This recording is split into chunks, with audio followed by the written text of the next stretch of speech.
Every day should be No King's Day in America. But today, millions of people have taken to the streets of major cities and towns to protest the authoritarian regime that is the Trump administration.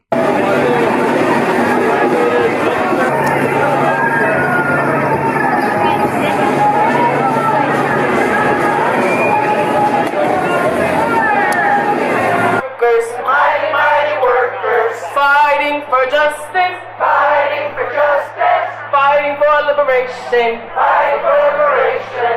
We are the workers, we are the workers, the mighty, mighty workers, the mighty, mighty workers, fighting for justice, and fighting for liberation, fighting for liberation.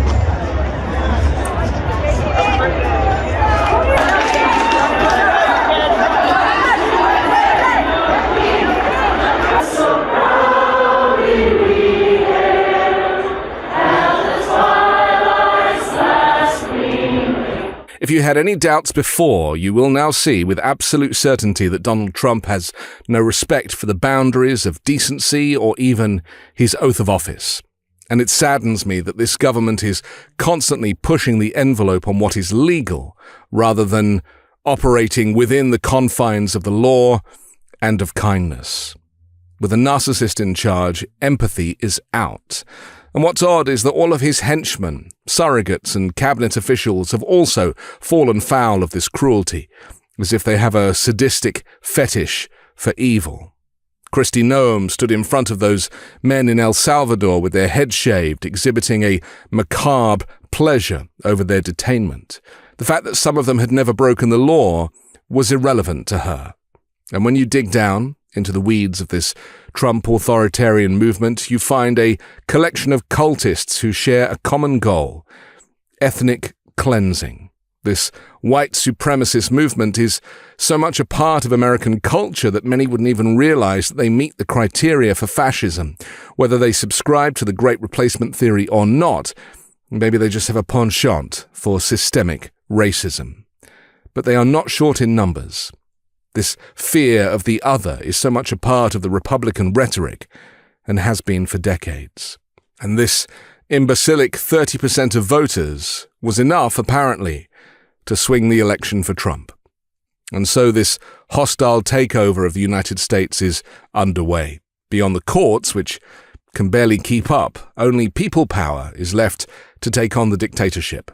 States' laws on criminal damage are so hefty that we don't see the kind of weekly protests that Europe enjoys. Burning dumpsters and cars, breaking windows is a normal part of European demonstration. Indeed, there's a budget to clear it up. In America, it is frowned upon more than the reason for the protest in the first place. Couple that with Americans' overwork schedules with few days off and no paid sick leave, and it's harder to commit to regular protest in the US, where people are so reliant on keeping their jobs without a social safety net. Today's No Kings protest has been a giant success in cities across the country, far more of a success than Trump's pathetic military parade in D.C., which has only exacerbated the divide between those who are increasingly militarized and those who seek peace, not war.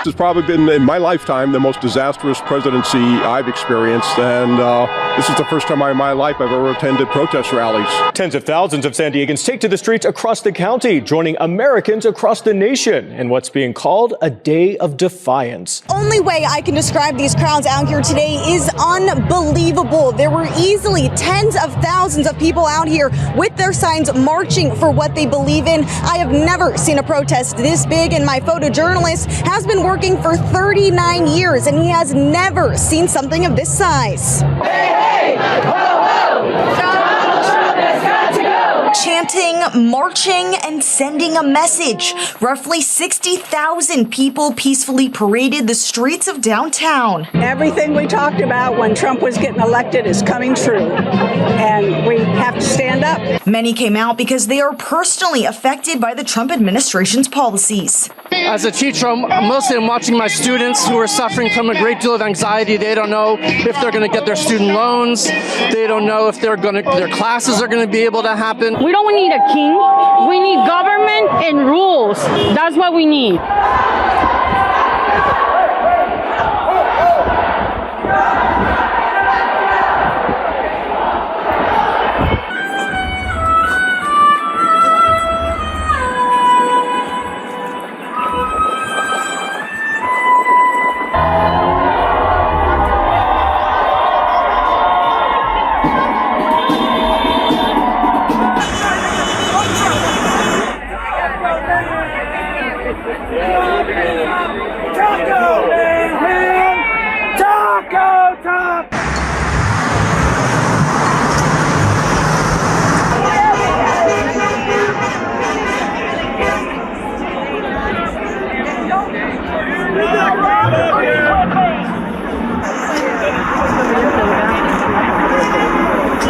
Tragically, all protests were cancelled in Minnesota as hundreds of law officers were in pursuit of a man who authorities say posed as a police officer and fatally shot a Democratic state lawmaker in her home in what Governor Tim Walz said was a politically motivated assassination. Authorities said the suspect also shot and wounded a second lawmaker and was believed to be trying to flee the area. Democratic former House Speaker Melissa Hortman and her husband Mark were killed in their Brooklyn Park home. Senator John Hoffman, also a Democrat, and his wife Yvette were seriously injured at their Champlain address about 9 miles away. Authorities identified the suspect as 57-year-old Trump supporter Vance Bolter, and the FBI issued a reward of up to $50,000 for information leading to his arrest and conviction. As Trump's evil rhetoric increases, his supporters are driven to act as his personal militia. The pardoning of over 1,500 January 6 offenders set a precedent for lawlessness under his regime. We've seen Trump's vigilantes posing as ICE agents, intimidating migrants, and even showing up at elementary schools.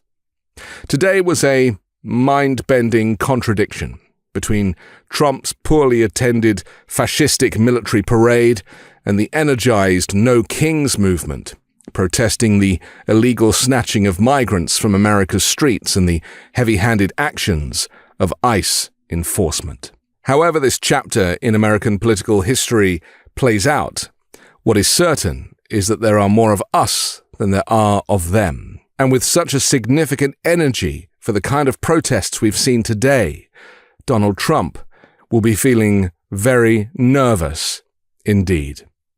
I'm Anthony Davis. You can find me on the 5 Minute News YouTube channel and podcast, on Wednesdays co-hosting Uncovered, and on Sunday on The Weekend Show with MeidasTouch. Love this video? Continue the conversation by following us on Instagram @MeidasTouch and help us blow past 1 million followers.